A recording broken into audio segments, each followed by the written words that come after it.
In the small, tired town of Millbridge, where factory chimneys stretched like tired fingers into the grey sky, Emma Harrison lived a life defined by quiet courage.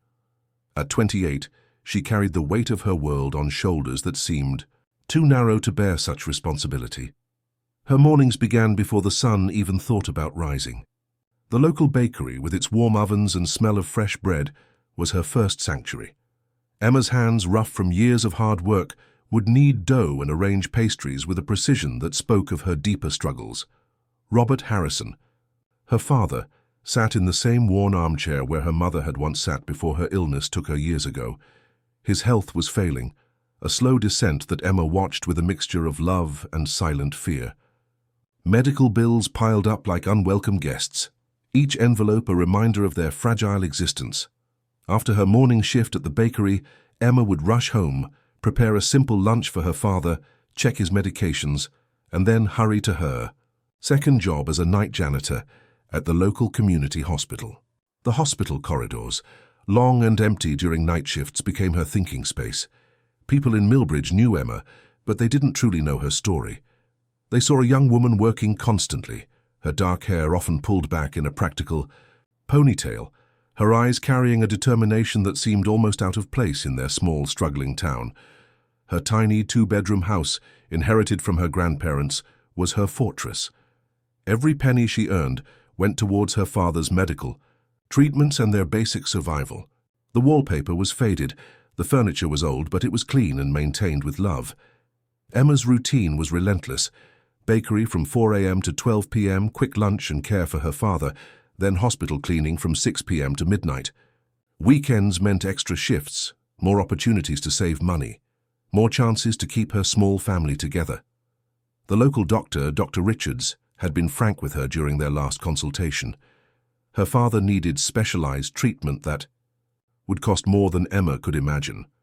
His heart was weak, his lungs struggling, and time was not on their side. But Emma was not the type to surrender. Every challenge was a puzzle to be solved, every obstacle a mountain to be climbed. She would sit by her father's bedside in the quiet hours, holding his hand, promising him that they would find a way.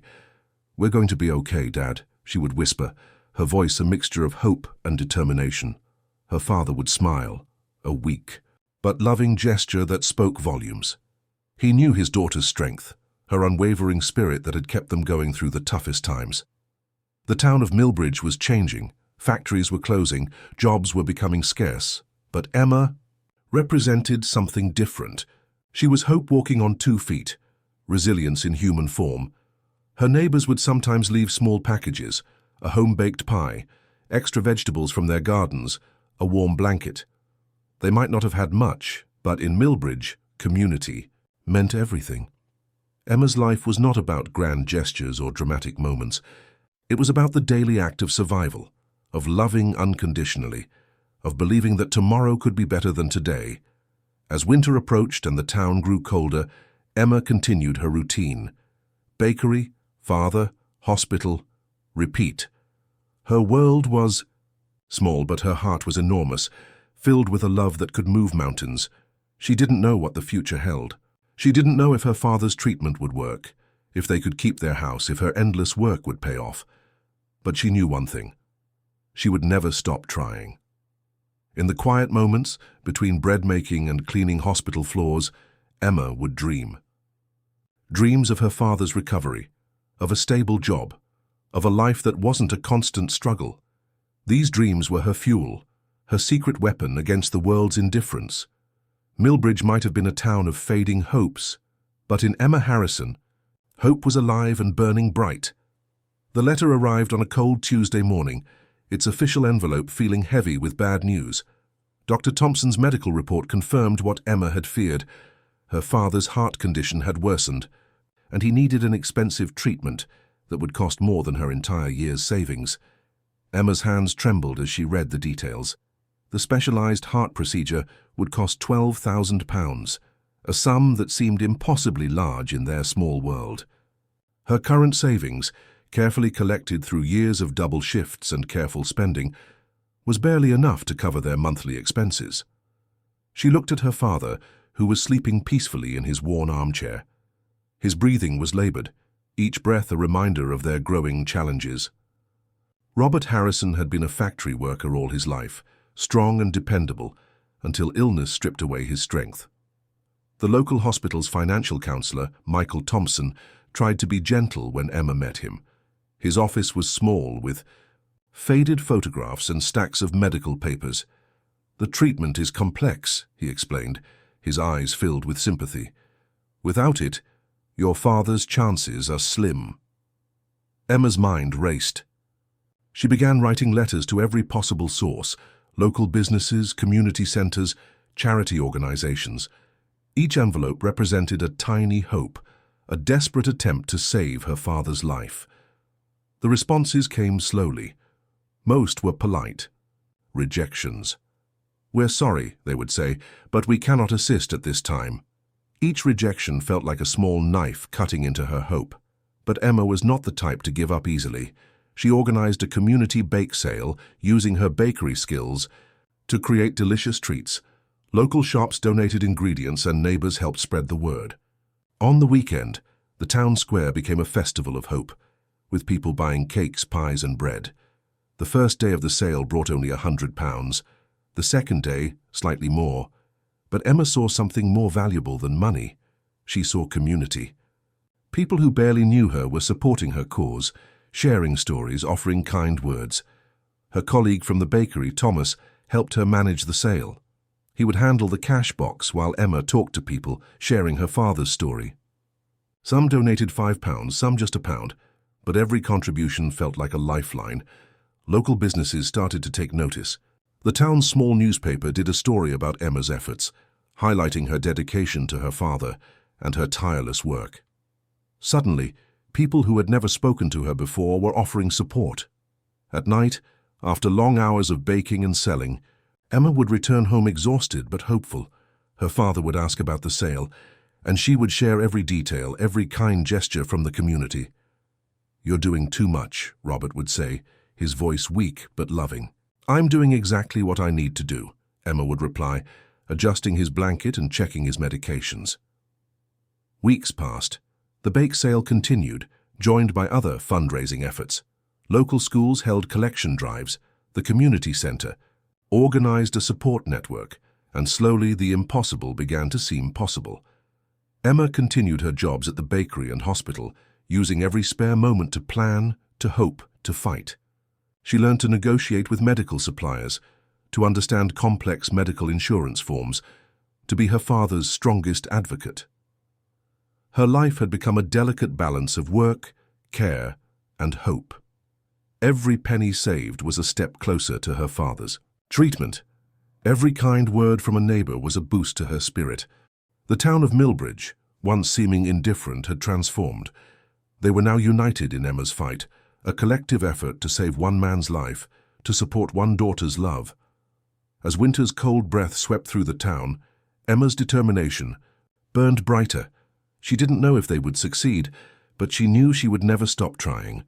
Her father's life, their family's hope, depended on her resilience. And in that resilience, in that unwavering love, Emma found her true strength. The E. Letter arrived unexpectedly, its crisp white envelope standing out among the usual medical bills and collection notices. William Edwards, a local businessman Emma had briefly met at a community event months ago, had been following her story. His proposal was simple yet life-changing. In exchange for managing a new community health support project, he would help cover her father's medical treatment. Emma's hands shook as she read the letter, her heart racing between disbelief and hope. The meeting happened in a small coffee shop at the edge of Milbridge. William, a man in his mid-50s with kind eyes and a weathered face, explained his vision. He had lost his own wife to a prolonged illness and understood the financial burden of medical care. "Your determination caught my attention," he told Emma. "This project isn't just about money. It's about creating a support system for families struggling with medical expenses." Emma's first community meeting was held in the town's modest community center.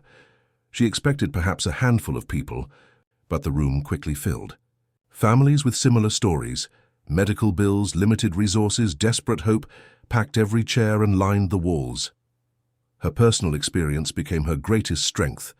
Emma understood the silent pain of each family, the quiet desperation behind their worried eyes. She wasn't just presenting a project, she was sharing a lifeline. Michael from the hospital became her key ally. Together, they designed a support system that went beyond financial assistance. They created a network of local businesses, medical professionals and community volunteers who could help families navigate the complex world of medical care. Emma's father watched her progress with growing pride.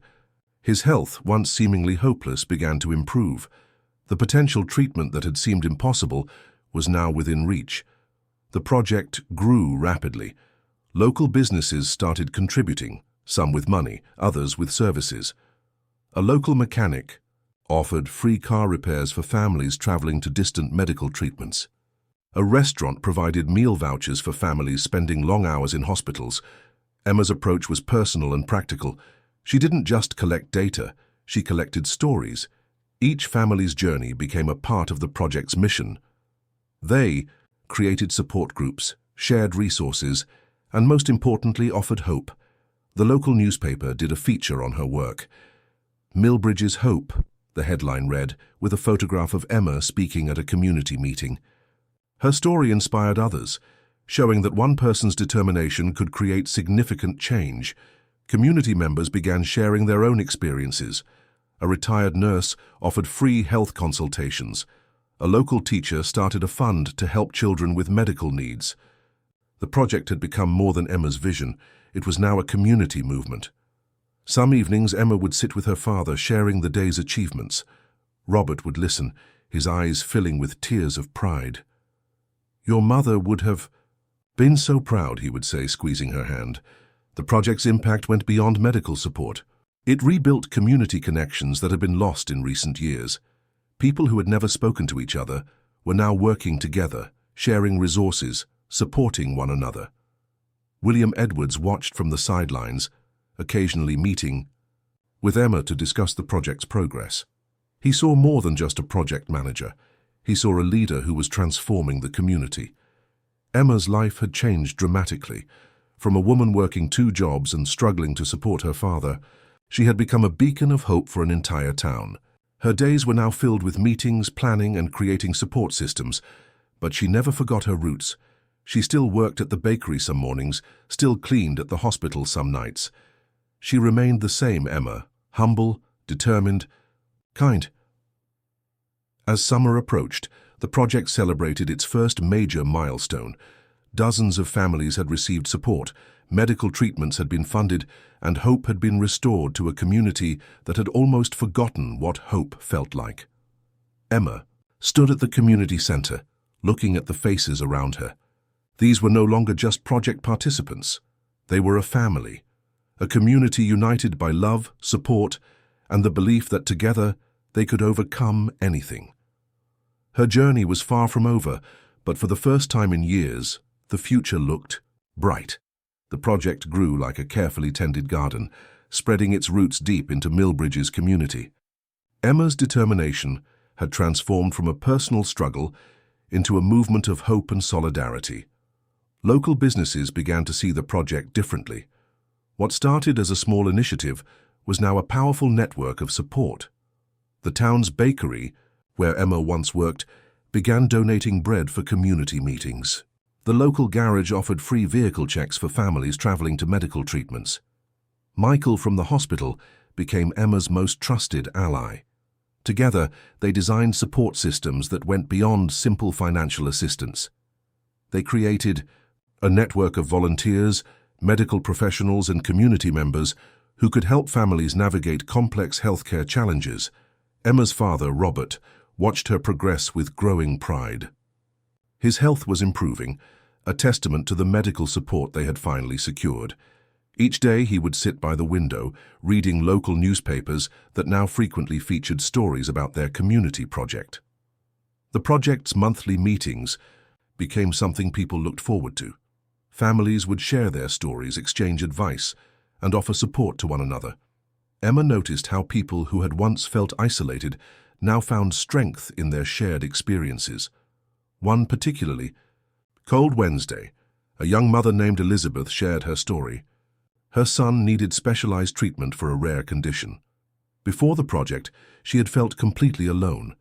Now she had a network of support, financial assistance, and most importantly, hope. Local schools became involved. Teachers started, raising awareness, helping students understand the importance of community support. Children began organizing small fundraisers, selling handmade crafts and collecting donations.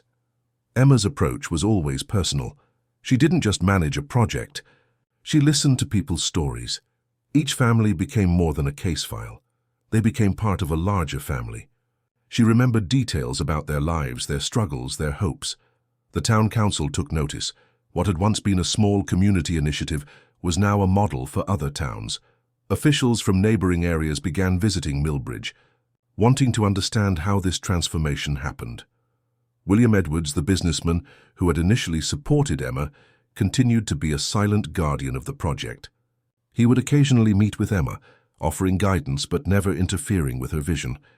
Some evenings Emma would sit with her father, sharing the day's achievements. Robert would listen, his eyes filled with a mixture of pride and love. "Your mother would have been so proud," he would say, holding her hand. The project expanded its reach. They started offering support, not just for medical expenses, but for education, job training, and community development. Local businesses began offering apprenticeships and job opportunities to families in need.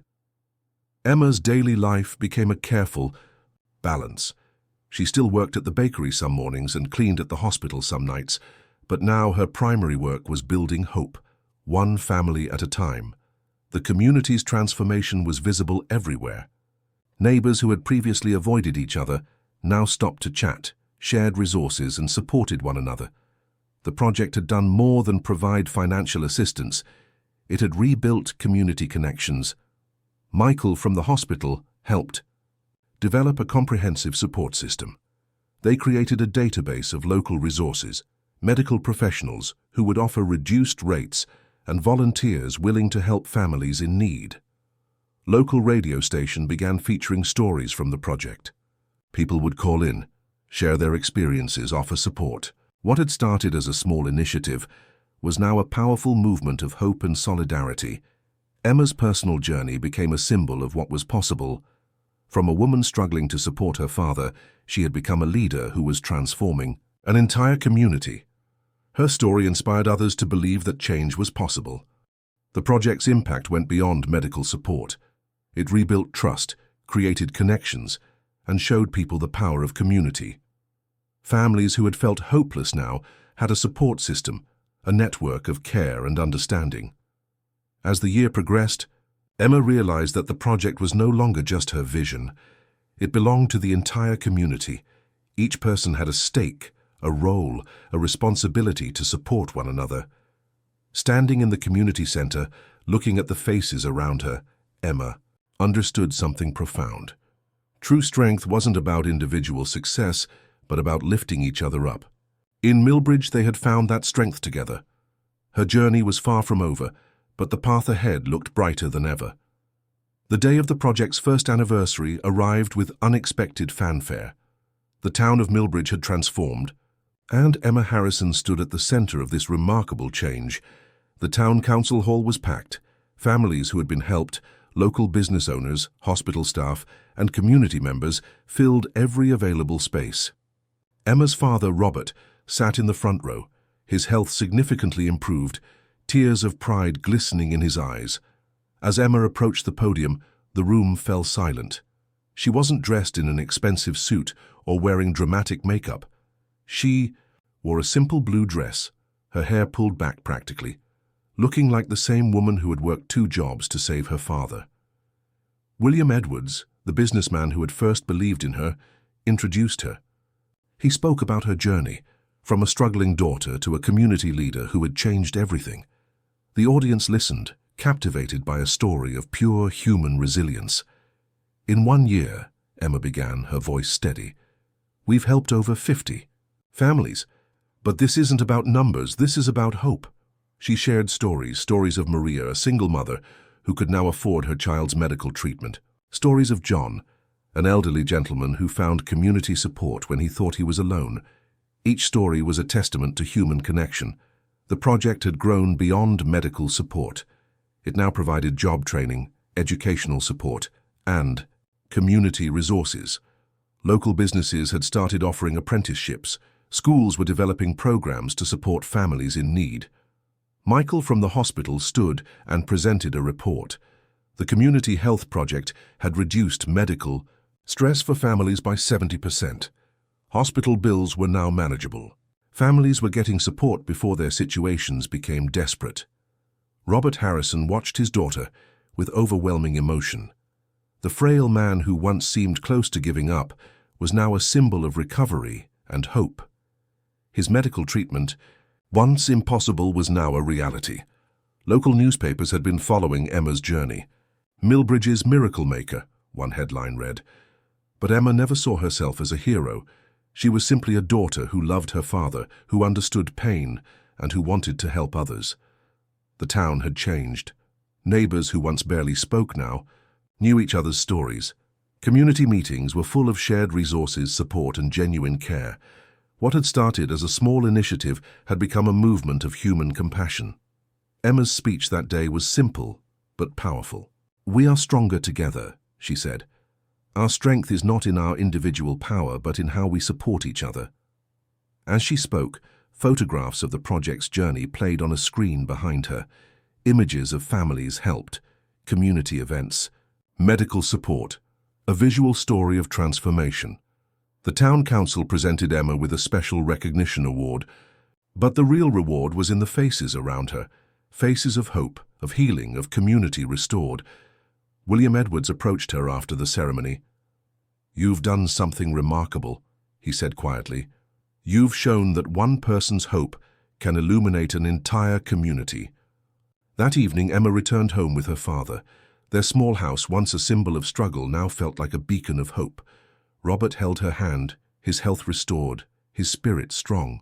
"Your mother would have been so proud," he whispered, a sentiment he had repeated many times, but which never lost its emotional power. The project continued to grow. More volunteers joined. More businesses supported the initiative. Emma's model was being studied by other towns, other communities looking to rebuild their social connections. But for Emma, it was never about recognition. It was about love. Love for her father, love for her community, love for the possibility of human connection. As night fell over Milbridge, the town felt different, warmer, more connected. A living testament to what happens when people truly care for each other. Emma looked out the window, thinking about the journey, from working 2 jobs to supporting her father, to creating a community support system that changed lives. Her path had been unexpected, challenging, but ultimately beautiful. The human spirit, she realized, was not about grand gestures. It was about small acts of kindness, about showing up, about believing that together we can overcome anything. In Milbridge, that belief was no longer just a hope, it was a reality.